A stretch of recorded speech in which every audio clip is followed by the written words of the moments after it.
มีโอกาสได้นั่งคุยอะไรที่มันดีฟทอล์กมากเสียน้ำตาง่ายไหมๆง่ายนะครับเราคิดว่ามันจะเป็นแบบนั้นแต่ว่าไม่ได้เป็นแบบนั้นสิ่งที่เราหวังแต่ว่าสุดท้ายมันไม่ได้พี่คิดว่าวันที่ภาพมันติดเป็น boy love อะมันอาจจะขยับยากนิดนึงเพราะว่าถ้าเราไปเป็นสไตล์อื่นคนอาจจะคิดว่ามันอาจจะเสียแฟนคลับไปเพราะว่าความจิ้นมันอาจจะหายเล่าให้พี่ฟังหน่อยสิว่าการเดินทางของคุณที่มีหลากหลายคาแรคเตอร์ที่มันเปลี่ยนไปนอกจากแค่เป็น boy love เนี่ยตอนนั้นเนี่ยมันท้าทายขนาดไหนในอาชีพของนักแสดงเนี่ยจริงๆคือมันไม่จำเป็นจะต้องยึดติดกับในสิ่งที่เราเคยเล่นมาหรือว่างานที่เราทำมาผลงานเดียวเราสามารถทำอะไรได้หลากหลายมีไลน์กลุ่มมีหลายกลุ่มชื่อว่า F4 คือเป็นไลน์กลุ่มที่ไม่ค่อยใหญ่คนรู้ว่ากลัวคนจะหมั่นไส้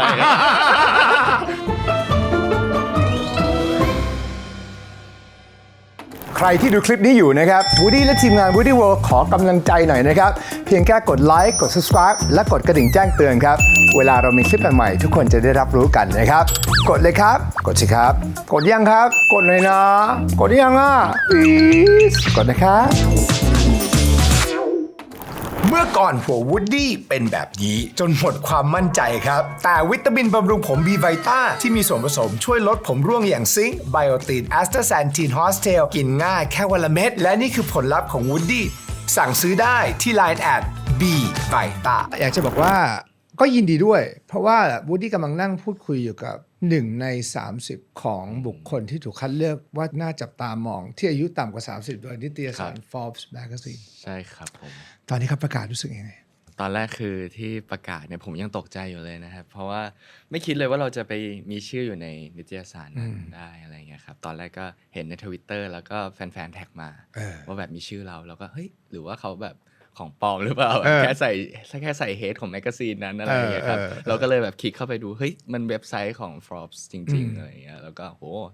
ดีใจครับแล้วก็ตื่นเต้นภูมิใจด้วยครับมันไม่ใช่เรื่องของการแสดงของหน้าตาแต่มันเรื่องของบุคคลที่ทรงอิทธิพลและโดยนิตยสาร Forbes นี่มันก็จะ cover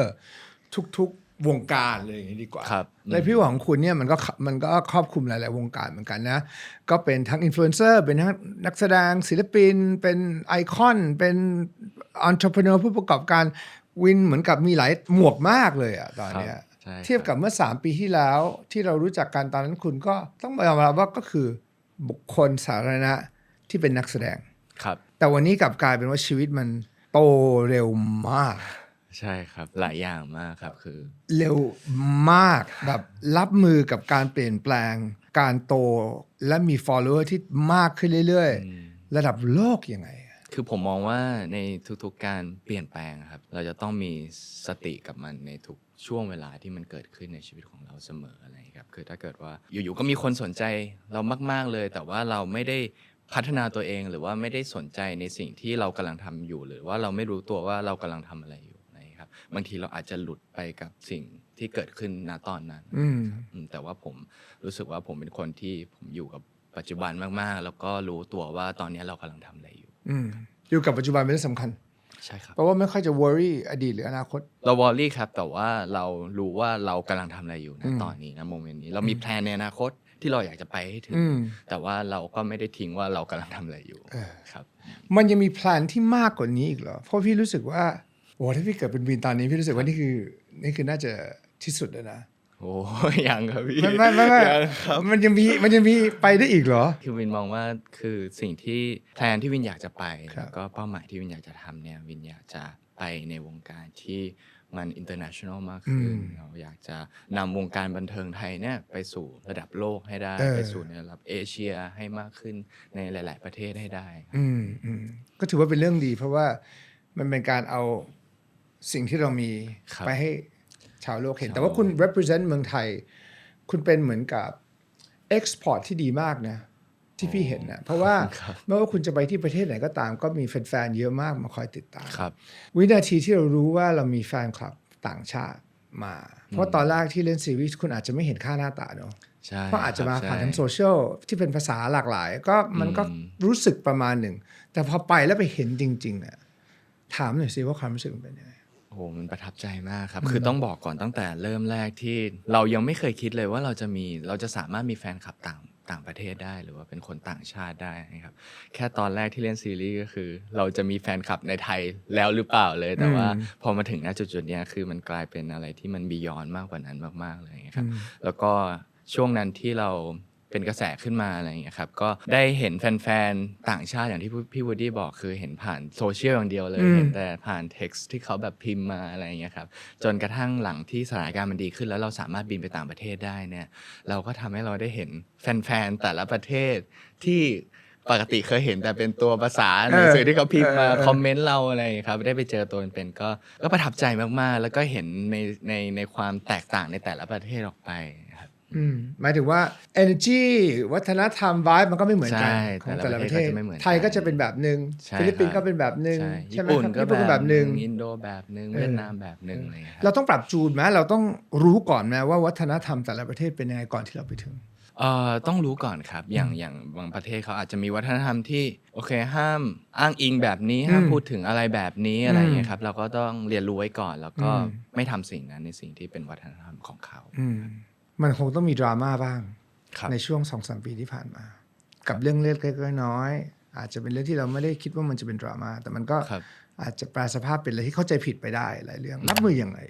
เวลามันเป็นระดับโลกอะ โห ดูยิ่งใหญ่มาก เขินเลย ไม่ได้อยากรู้ไงเวลาเราทุกคนแบบเข้ามาเกี่ยวข้องมันเหมือนกับทั่วโลกทั่วโลกอย่างนี้ดีกว่า ครับ มันรับมือยังไงอะ อะไรก็ตามที่มันเป็นดราม่าเกิดขึ้นมาอย่างเงี้ยครับบางเรื่องเนี่ยต้องยอมรับว่าเป็นเรื่องจริงบ้างหรือว่าไม่จริงบ้างอะไรเนี่ยค่อนข้างเยอะมากอะไรอย่างเงี้ยครับเราแค่มีสติกับมันแล้วก็เรียนรู้ถ้าเกิดว่ามันเป็นอะไรที่เราทำผิดพลาดไป แล้วเราสามารถแก้ไขและพัฒนามันได้ วินก็จะนำสิ่งเหล่านั้นเนี่ยมาเป็นเรียกว่าสิ่งที่ทำให้พัฒนาตัวเองต่อไป แต่ถ้าเรื่องไหนที่มันไม่ใช่เรื่องจริงหรือว่าเป็นเรื่องที่อาจจะ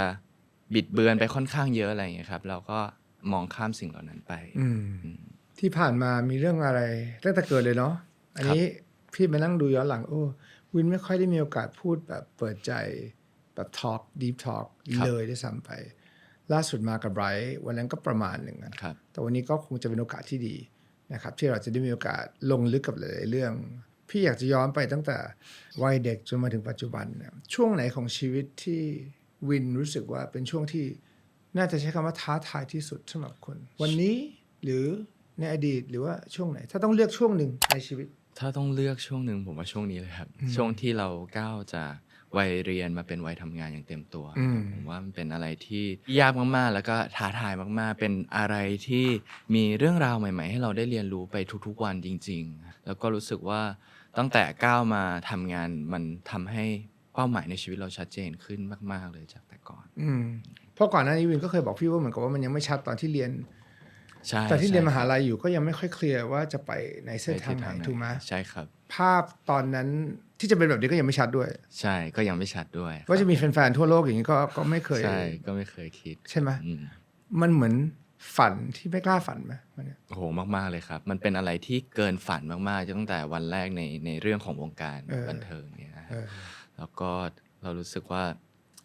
เราแค่อยากจะทำทุกโมเมนต์ที่เราได้รับโอกาสให้มันดีที่สุดนะแต่ว่าพอมันเกินสิ่งที่เราคาดฝันมาแล้วอะไรเงี้ยเราก็แค่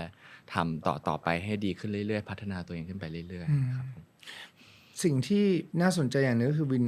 ค่อนข้างจะแคร์หรือว่าเป็นห่วงกับเหตุการณ์ที่อาจจะเกิดขึ้นในอดีต มองย้อนกลับไปเนี่ยอาจจะรู้สึกท้าทายมากในการดีลกับเรื่องที่ผ่านๆมาพี่อยากให้วินขยายความให้พี่ฟังหน่อยสิมันหมายความว่าอะไร ผมรู้สึกว่าการที่ทุกคนอาจจะต้องมีเรื่องผิดพลาดในสิ่งที่เราเคยทำมาในชีวิตอะไรอย่างเงี้ยครับเรารู้สึกว่าถ้าเกิดว่าเราเริ่มจากการที่เราเข้าใจว่าเราผิดพลาดอะไร แล้วเรายอมรับในสิ่งที่เราผิดพลาด มันคือสิ่งที่ทำให้เราได้เรียนรู้แล้วก็พัฒนาตัวเองต่อไปได้ แต่ว่าถ้าเกิดเรายังไม่ยอมรับแล้วเรายังไม่เข้าใจในสิ่งว่าเราผิดอะไรบ้างอะไรอย่างเงี้ยครับวินมองว่าการที่เราเดินต่อไปในอนาคตมันก็จะยากละ เรามาพูดถึงภาพลักษณ์ที่มันออกมาที่เราเห็นมากที่สุดผ่านทาง Instagram ดีกว่าเพราะพี่มั่นใจว่าเมื่อ3ปีที่แล้วคุณก็คงไม่ได้คิดมากก่อนจะโพสต์เนาะ ครับ แต่ทุกวันนี้อาจจะต้องใช้เวลาหน่อย ใช่ครับ หรือเปล่า ใช้เวลาครับ ใช่ไหม ใช้เวลามาก นั่นหมายแล้วแต่ละช็อตที่ถ่ายเนี่ยก็คือค่ายกรองด้วยหรือว่าเรากรองหรือใครเป็นคนกรอง จริงๆก็จะเป็นเมนหลักที่เราก็จะเวลาเราจะโพสต์อะไรเนี่ยคือเราเป็นคนควบคุม IG ของเราเองเลย ครับแล้วตอนถ่ายเนี่ยก็คือถ่ายหลายๆช็อตสมมุติไปที่ฝรั่งเศสมันคือ 2-3 ช็อตได้หรือว่ามันคือแบบเป็น10 เลย เป็น10เลยครับ คือผมจะบอกผู้จัดการผมพี่เลยครับกดเลยพี่กดรัวๆเลยแล้วเดี๋ยวผมแบบโพสต์ไปเรื่อยๆอะไรอย่างเงี้ยแล้วเราค่อยมานั่งเลือกอีกทีว่าแบบรูปไหนมันเข้าตา อ่านคอมเมนต์ไหมครับ อ่านบ้างครับอ่านบ้าง เพราะว่ามันเยอะมากเลยอะ มันเยอะมากครับ คือเราก็อ่านครับ คือเราก็เลื่อนดู แต่ว่าก็คงไม่ได้ดูทั้งหมด เพราะว่ามันเยอะมากครับผม แต่ว่าก็พยายามดูแล้วก็คอยดูฟีดแบ็กใน Twitter ด้วย งั้น Twitter ก็ดู ใช่ Twitter Instagram ก็ดู ใช่ DM มันคงระเบิดอ่ะทีนี้ DM ผมพัง ทำไง ไปแล้ว กับ ครับ DM อ่ะทำยังไงกับ พังไปแล้วหมายความว่าอะไร พังไปแล้วคือมันรวนไปหมดเลยครับ คือมันเอาของอดีตขึ้นมาข้างบน เอาของข้างบนอะไรสลับมั่วซั่วแล้วจนตอนเนี้ยที่ผมเข้าไปเช็คล่าสุดคือแฟนๆไม่ได้ DM มาคุยกับผมแล้วครับ คือแฟนๆเนี่ยเขาตั้งกลุ่มกันเองแบบ 3-4 คนนะแล้วเขาก็คุยชีวิตประจำวันของเขาแล้วเอาผมลงไปอยู่ในนั้นด้วยครับ หรือสร้างเป็นกลุ่มในห้องเรียนอะไรอย่างเงี้ยแล้วแบบทุกคนก็อยู่กันแล้วผมก็เข้าไปว่าวันนี้มีการบ้านอะไรบ้างผมก็งงว่าผมจะรู้ทำไมวะเนี่ย อ๋อมันทำได้นี่ใช่ไหม ใช่ ก็แค่แอดคุณเข้าไป ใช่เดี๋ยวนี้มันมีกลุ่มในแบบ DM ได้ด้วย โอ้โห ครับ ละ ใช่ครับ นานๆไปอ่านก็คงสนุกดีเหมือนกันเนอะชีวิตก็เป็นยังไง ก็ บ้าง สนุก อะไรเงี้ย ดีครับ กลุ่มนักเรียนอะไรอย่างงี้คุณก็ไปอยู่กับเขาด้วย ใช่ครับอยู่หมดเลยครับโดนเขาดึงเข้าไปหมดเลย เราก็ไปแอบดูโอ้วันนี้มีความสุขดีโอเค พูดถึงแฟนๆของคุณน่ารักมากนะครับ ที่ว่าเขาติดตามแล้วเขาเป็นแฟนตัวยงแล้วเขาให้ใจกับคุณมากอ่ะ ครับ เ มากๆครับ มีอะไรอยากจะบอกเขามา โอ้อยากจะขอบคุณมากๆเลยครับ คืออยากจะขอบคุณตั้งแต่วันแรกเลยที่ ผมรู้สึกว่ามันเป็นความรักที่ไม่มีเงื่อนไขจริง ๆ เลยครับคือเราเติบโตมาคนละทิศทางเลย แต่ว่าวันหนึ่งเราแบบมาเจอกันแล้วเราก็คอยซัพพอร์ตกันคอยดูแลซึ่งกันและกันมาจนถึงทุกวันนี้ผมว่ามันเป็นอะไรที่หายากมากๆ แล้วก็ผมรู้สึก appreciate กับมันมากๆ กับเรื่องราวระหว่างผมกับแฟนคลับทุกคน คือถ้าพี่เป็นวินพี่คิดว่าสิ่งที่น่าจะท้าทายมาก ก็คือสมมุติการที่เรามีแฟน ครับ แล้วเราก็มีแฟนคลับทั่วโลกเยอะมากเลย อือฮึ การเปิดตัวหรือไม่เปิดตัวเนี่ยเรื่องเนี้ยพี่อยากถาม ครับ ว่าเราจะ manage ยังไงดี เพราะว่าถ้าสมมติคุณมีจริงๆเนี่ย ครับ คุณคิดว่าสังคมพร้อมที่จะรับรู้ไหมหรือว่ายัง ผมว่าผมยังไม่ได้คิดถึงสเต็ปนั้น ผมคิดในมุมของตัวเองก่อนว่าณเวลาตอนเนี้ย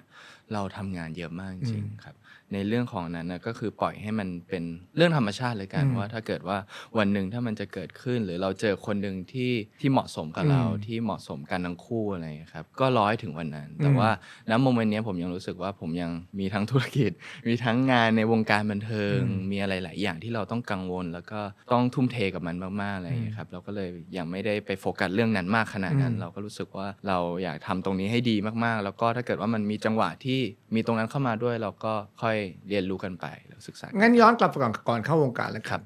ใน relationship เนี่ยคุณเป็นคนแบบไหน ผมว่าผมเป็นคนแบบตามใจ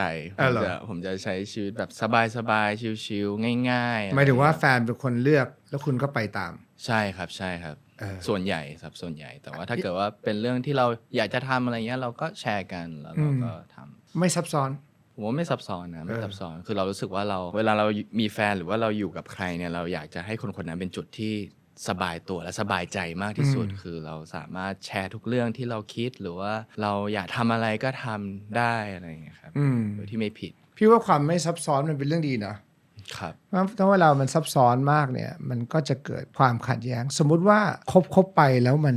คิดคนละทางนะ exit plan มันจะเป็นยังไงหรือต้องเรียนรู้ไปก่อนเรื่อย คือถ้าเกิดว่าคิดคนละทางเนี่ยต้องดูว่าเหตุผลที่เขาคิดทางนั้นนะคืออะไร และเหตุผลที่เราคิดทางเนี้ยคืออะไรแล้วเราเอามาแชร์กันว่าเหตุผลของใครมันฟังแล้วมันดูขึ้นมากกว่า หรือว่ามันดูสมเหตุสมผลมากกว่าในทิศทางของแต่ละคนเลยครับแล้วก็มาดูกันว่ามันจะออกมาเป็นรูปแบบไหนได้บ้าง มันอาจจะเอาเหตุผล1 2 3 4เอาบางเรื่องของนี้มาแมทช์กันได้ไหมมาผสมกันได้ไหมอะไรอย่างเงี้ยครับ ๆ เคยง้อคนไหมครับ งอครับงอ ง้อแบบไหนที่เวิร์กสุด คือผมรู้สึกว่าผมเป็นคนที่ทำอะไรผมมีเหตุผล เวลาที่เราง้อเราก็จะมีเหตุผลว่าทำไมเราถึงเป็นอย่างนั้นหรือว่าเราผิดพลาดอะไรถ้าเราผิดพลาดอะไรเราก็ยอมรับในสิ่งที่เราผิดพลาดแต่ว่าถ้าเกิดว่าเรามีเหตุผลในสิ่งที่เราตัดสินใจทำไปเนี่ยเราก็เอาเหตุผลนั้นไปแชร์ให้เขาเข้าใจว่าทำไมมันถึงต้องเป็นแบบนี้ทำไมเราถึงเลือกตัดสินใจที่จะทำแบบนี้ เราไม่ค่อยทราบเลยหรือติดตามว่า ตอนเนี้ยแก๊งคุณเนี่ยในวงการมีไหมเพราะว่าเหมือนงานมันยุ่งไงแต่ว่ามีแก๊งที่แบบว่าอยู่ด้วยกันเป็นประจำมีไหมที่มีเวลาเที่ยวด้วยกันอะไรเงี้ยคือถ้าเกิดว่าเป็นแก๊งที่อยู่ด้วยกันประจำน่าจะ F4 ครับ แก๊ง F4 ใช่แก๊ง F4 ก็คือส่วนใหญ่ก็จะด้วยก่อนหน้านี้เราไปทัวร์เอเชียมาด้วยกันด้วยอะไรครับเราก็มีโอกาสได้ไปต่างประเทศหลายๆประเทศด้วยกันทั้ง4คนอะไรครับความสนิทมันก็เพิ่มขึ้นเรื่อยๆความสัมพันธ์ก็ดีขึ้นเรื่อยๆเลยครับแล้วก็มีโอกาสได้ไปเที่ยวต่างประเทศด้วยกันในตอนที่เราไปทัวร์ครับมีไลน์กลุ่มมีหลายกลุ่มชื่อว่า F4 ชื่อ F4 เลยใช่คือเป็นไลน์กลุ่มที่ไม่ค่อยใหญ่คนรู้เพราะกลัวคนจะหมั่นไส้ รู้สึกยังไงที่เขาบอกว่าอันนี้มันเป็น one of the best remake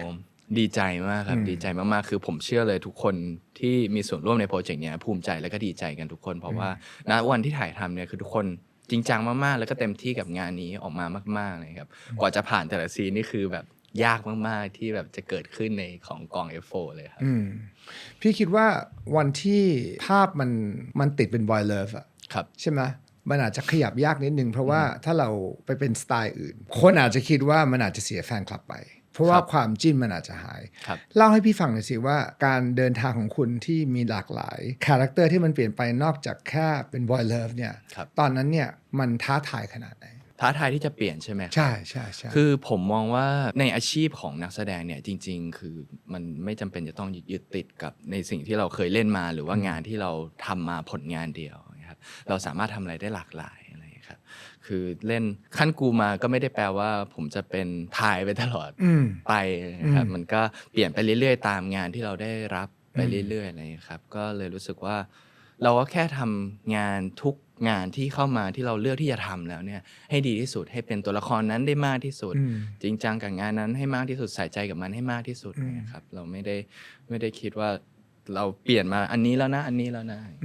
ที่เขาเลือกคุณว่าเป็น Forbes 30 under 30เดี๋ยวถ้าพี่ให้ขยายความก็คือว่าบุคคลที่น่าจับตามองมากที่สุดในเอเชีย1 ใน 30 คนที่อายุต่ำกว่า30ตอนที่คุณอ่านรายละเอียดเกี่ยวกับตัวคุณเห็นอะไรแล้วคุณรู้สึกยังไงจริงๆในรายละเอียดตรงนั้นเนี่ยก็จะมีเรื่องของแฟชั่นด้วยที่ผมไม่เคยคิดเหมือนกันว่าเราจะมาในจุดนี้ได้อะไรอย่างเงี้ยครับคือก่อนหน้านี้ก็เป็นคนชอบแฟชั่นอยู่แล้วครับแต่ว่าก็ไม่ได้เชื่อมั่นในตัวเองขนาดนั้นจนกระทั่งเรามีโอกาสได้ทำงานในอินดัสทรีนี้เยอะขึ้นเรื่อยๆอะไรอย่างเงี้ยครับเราก็รู้สึกว่าเฮ้ยจริงๆก็มีอะไรหลายๆอย่างที่ทำให้เราสนุกกับมันได้มากกว่าที่เราคิดอีกนะในวงการแฟชั่นอะไรอย่างเงี้ยครับก็รู้สึกว่าดีใจเหมือนกันที่ณวันหนึ่งก็มีคนมองเราเป็นแฟชั่นไอคอนคนหนึ่งนะครับแล้วก็พยายามจะสร้างสรรค์หรือว่าแมทช์เอาท์ฟิตของเราออกไปเรื่อยๆครีเอทมันขึ้นไปเรื่อยๆอะไรอย่างเงี้ยในรูปแบบของเราเขาตอนอยู่ธรรมศาสตร์อาจจะมีช่วง mix and ไม่ match ไหม สารภาพมาดีๆสุดๆเลยครับ ช่วงที่ mix and ไม่ match ที่สุดคือช่วงประมาณตอนไหนป.6 ม.1 อะไรอย่างเงี้ยคือจะเป็นช่วงที่เราสีสันฉูดฉาด7 วันเนี่ยกางเกง7 สีวันหนึ่งกางเกงสีชมพูวันหนึ่งกางเกงสีฟ้าอะไรเงี้ยแล้วเรารู้สึกเรามั่นใจกับตรงนั้นมากแล้วก็สนุกมากแต่พอย้อนกลับไปดูรูปตัวเองแล้วรู้สึกว่าอยากจะดีลีทมันออกไปจากชีวิตผมไม่ทุกวันที่พี่ดูคุณแต่งตัวแล้วพี่รู้สึกว่ามันได้ว่ะมันได้ว่ะแบบว่ามันเป็นอะไรที่คนเขาเชื่อมั่นจนกระทั่งคุณแต่งแบรนด์ไหนอ่ะมันก็ขึ้นหมดแล้วพี่คุยกับท็อปแบรนด์เนาะระดับโลกเลยหลายแบรนด์แล้วเขาบอกว่าเขาชอบทำงานกับคุณมากเพราะเขารู้สึกว่าใส่อะไรเข้าไปมันก็ดูดีไปหมดมันเหมือนกับว่าคัตติ้งจะเป็นยังไงมันก็เข้ากับคุณร้องไห้ครั้งสุดท้ายเมื่อไหร่ครับร้องไห้ครั้งสุดท้ายก็คือประมาณ3 วันที่แล้วถ่ายละคร เดี๋ยวนี้มันเรียกน้ำตาได้ง่ายไหมอ่ะผมว่าก็ง่ายนะคือหมายถึงว่าแต่ก่อนหน้านี้เราจะอินกับมันช้าเลยกันแต่ว่าพอเราอยู่กับมันเยอะๆมากขึ้นอะไรเงี้ยครับเราสามารถเรียกความรู้สึกนั้นเรียกอารมณ์นั้นที่เป็นอยู่ในเรื่องราวในซีนนั้นออกมาได้เร็วมากขึ้นกว่าแต่ก่อนครับพี่คิดว่าแต่ก่อนตอนแรกๆมันน่าจะเป็นเหมือนอ่านบทจำแล้วก็เข้าซีนถูกไหมใช่ครับแต่วันนี้มันน่าจะเปลี่ยนไปแล้ววันนี้มันน่าจะเป็นตัวละครนั้น จ ใช่ครั ริง บ ๆ และเสียน้ำตาจริง ๆ ในชีวิตล่าสุดคือ เสียน้ำตาในชีวิตจริงๆหู เสียน้ำตาง่ายไหม ง่ายนะครับ แต่ว่าจำไม่ได้ว่าเรื่อง ส่วนใหญ่มันจะเป็นเรื่องเกี่ยวกับงาน ใช่เกี่ยวกับงาน เกี่ยวกับสิ่งที่เราคิดว่ามันจะเป็นแบบนั้น แต่ว่าไม่ได้เป็นแบบนั้น สิ่งที่เราหวังแต่ว่าสุดท้ายมันไม่ได้อะไรอย่างเงี้ยครับ แปลว่าเป็นคนที่มีความคาดหวังพอสมควร ใช่เป็นคนที่มีความ ตั้งแต่ คาดหวัง ตั้งแต่เด็กเลยป่ะเป็นคนนี้ป่ะ ตั้งแต่เด็กเลยครับ ครับ ตั้งแต่เด็กคือเป็นคนที่ต้องคิดว่าจะได้ อั นนี้ให้ได้อะไรอย่างเงี้ยครับ แต่ว่าพอถึงเวลาจริง ๆ แล้วเราเต็มที่กับมันมากๆแล้ว แต่สุดท้ายมันไม่ได้อะไรอย่างเงี้ยครับ มันก็จะมีความเสียใจ